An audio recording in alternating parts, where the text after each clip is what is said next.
Now, viewers, after the historic Modi 3.0 mandate, a key NDA huddle is currently underway at the Prime Minister's residence at 7 LKM. JDU Chief and Bihar Chief Minister Nitish Kumar, TDP Chief Chandrababu Naidu, RLD Chief Jayant Chaudhary are a part of this key meeting. Times Now is getting you the latest and the biggest scoop on the government formation. Prime Minister Modi, JP Nadda, Home Minister Amit Shah, Nitish Kumar and Chandrababu Naidu will go to President immediately after the NDA meeting and stake claim to form the government. And this is the latest that we are getting. So the information as of now, they're going to stake claim right after the NDA meeting. Prime Minister Narendra Modi, BJP President JP Nadda, Home Minister Amit Shah, Nitish Kumar, Chandrababu Naidu, and they will all go to the president immediately after the NDA meeting and stake claim to form the government. Amit Kumar is joining us live on this broadcast. NDA meeting के बाद prime minister Narendra Modi NDA जो stake claim करने वाली है उसके बारे में आपके पास और क्या जानकारी है अमित?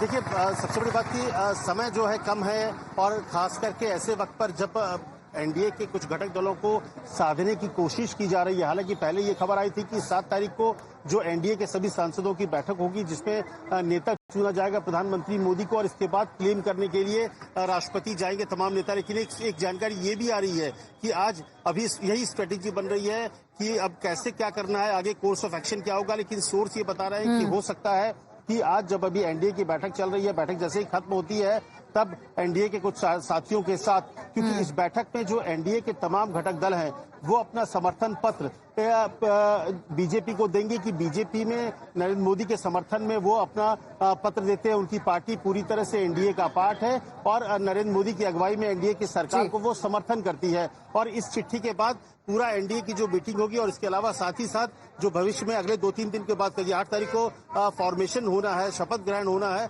तो उसकी क्या कार्रवाई होगी, किस तरह से तैयारी होगी, उसमें किस तरह की भूमिका होगी, इसको लेकर चर्चाएं होनी है। लेकिन ऐसे में क्योंकि शाम को 6 बजे इंडिया गठबंधन की बैठक होने वाली है और उसमें उनकी तरफ से भी प्रयास किए जा रहे हैं कि लगातार जो एनडीए है उनके अलायंसेस को, जो उनके सहयोगी है, खास करके नीतीश कुमार और चंद्रबाबू नायडू को साधने की कोशिश है, क्योंकि इन दोनों के पास करीब 28 सीटें हैं। और ऐसे में तीसरा एक जो कड़ी है वो है चिराग पासवान जिनके पास है, यानी कि अगर तीनों मिल जाते हैं तो करीब 33 सीटें हो जाती हैं। और इन 33 सीटों को अगर वो अपने साथ जोड़ ले तो बीजेपी के लिए मुश्किल हो जाएगी सरकार बनाना। तो इसीलिए एक सोर्सेज ये भी कह रहे हैं कि एनडीए की बैठक के बाद एनडीए के कुछ मेंबर्स प्रधानमंत्री की अगुवाई में राष्ट्रपति से मुलाकात करके वो समर्थन पत्र दे सकते हैं और सरकार बनाने का दावा कर सकते हैं।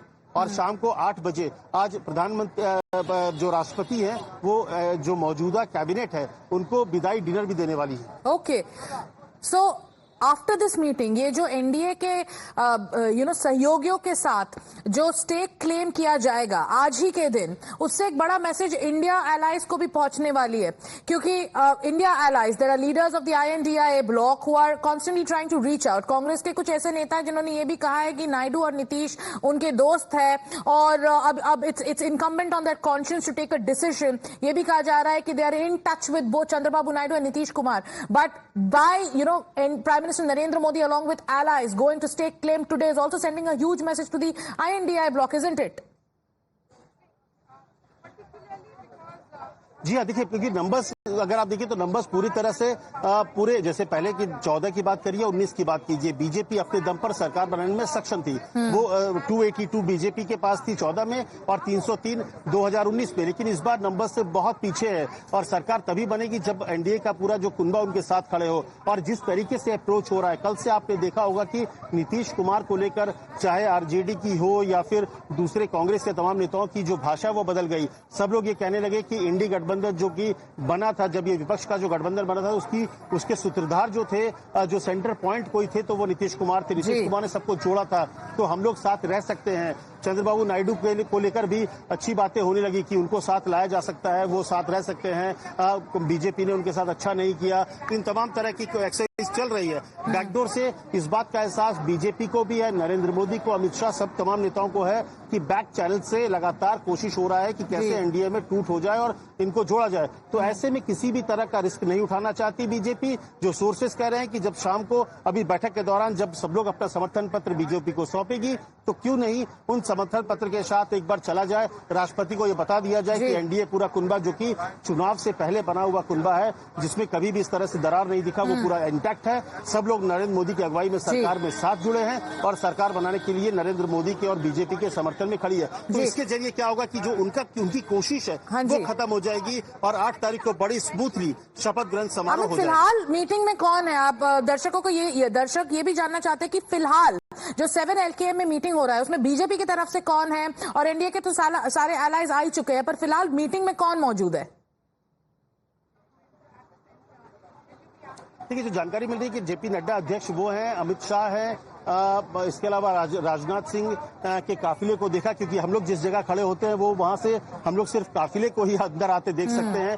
तो इसके अलावा गडकरी के बारे में कहा गया कि शायद गडकरी भी अंदर आए हुए हैं। इसके अलावा और भी जो एनडीए के अलायंस की जो पार्टनर्स हैं, नायडू और तमाम लोग हैं। लेकिन अब देखिए, थोड़ी देर में तस्वीर भी सामने आने वाली है कि कौन कौन वहां पर मौजूद थे, कौन नहीं थे। इसके बारे में पूरी जानकारी भी एक प्रेस रिलीज के रूप में आपको सामने आएगी। और हो सकता है कि जब जो जानकारी आ रही है कि शाम को ये क्लेम करने जाएं तो सारे लोग मिलके वहां पर मौजूद दिखे कि इनके साथ साथ कौन थे कौन नहीं थे।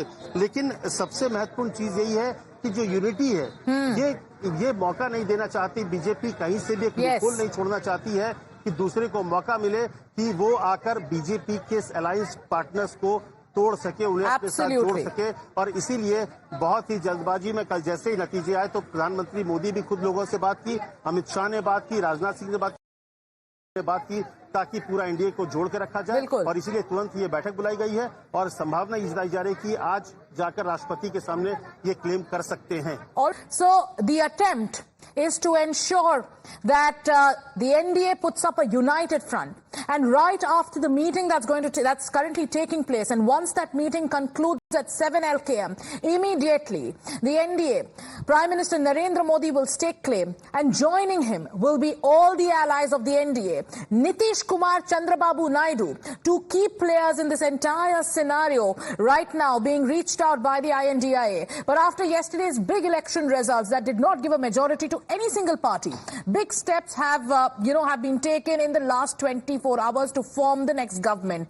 Prime Minister Modi is likely to take oath for a historic third term this Saturday, and the NDA coalition partners are ready to back the BJP provided their demands are met. Now, Prime Minister Modi tendered his resignation to the President after chairing the last cabinet meeting of his second term. We are told that the cabinet lauded Prime Minister Modi's leadership, and Prime Minister hailed the election result. Beg your pardon, as a historic verdict for development. Now, the President has asked Prime Minister Modi and the Cabinet to remain in the office till the next government is sworn in. Now, on the way to the next government is sure to include the TDP and the JDU. Naidu has 16 MPs and his ally Pavan Kalyan, that's Jan Sena, they have 2. Amid a lot of speculation, here's what they said today. No, don't bother. No, hear me, I say. You are very loud. You want news, always. I am also experienced. I have seen so many political changes in this country. We are in NDA. I am going for NDA meeting. In course of time, anything, we'll report it. From my personal loyalty and commitment is to Modi. There is no second thought about it. I don't like to hop. So once I give my word, I'll live up to it. Whether I might lose, I might win, I might lose my life also, but I won't. I think my commitment is NDA. It will be there. It will be honored without a second thought about it. I respect the India Alliance and all. We respect them. There's no second thought about. They fought well. We appreciate them. We respect them. But our commitment to NDA is unwavering. Now, while Chandrababu Naidu and Pavan Kalyan were rather specific in their assurances, Nitish caused a bit of a flutter by boarding his flight to Delhi with Tejasvi Yadav, sitting in the seat that is behind him. And a short while later, however, they were seen sitting together, and those are the pictures on your screens. But when they landed in Delhi, Nitish said that the government would be formed. Since then, the JDU has also tweeted declaring its support for the NDA. Let's listen to what Nitish Kumar and Tejasvi Yadav said when they landed in the national capital. लोगों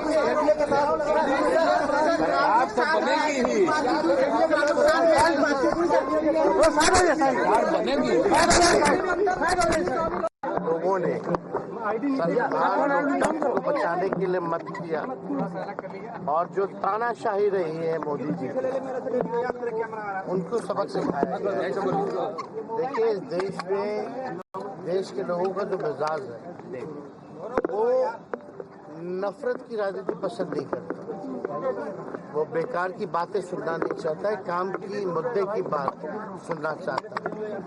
10 साल में मोदी जी ने कोई हिसाब नहीं दिया तो जनता ने उनको सबक सिखाया।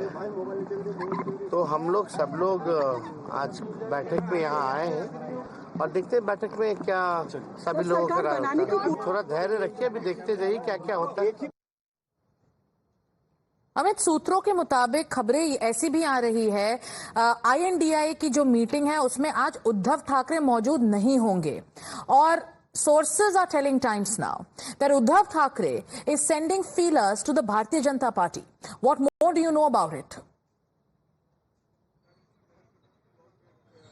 देखिए, मुझे लगता है अगले 2 से 3 महीने के भीतर बहुत कुछ होना होगा, क्योंकि अब जो एक कंफर्टेबल वाली स्थिति थी एनडीए में वो नहीं है। लेकिन ऐसे में बीजेपी की तरफ से खास करके देखिए तो ये प्रयास होंगे कि ऐसे लोग जो कि उनके साथ पुराने सहयोगी रहे थे अब उनके साथ अब नहीं है, उनके पास नंबर्स भी है, तो उनको कैसे जोड़ा जाए। तो और ये बात भी सच है कि कई चीजों को लेकर आप भले ही दिख रहा हो कि महाअघाड़ी में बहुत ही कंफर्ट पोजीशन में उद्धव ठाकरे हो, लेकिन निश्चित तौर पर उद्धव उस पोजीशन पे उतने कंफर्ट नहीं है जितने कंफर्टेबली वो बीजेपी के साथ थे। यही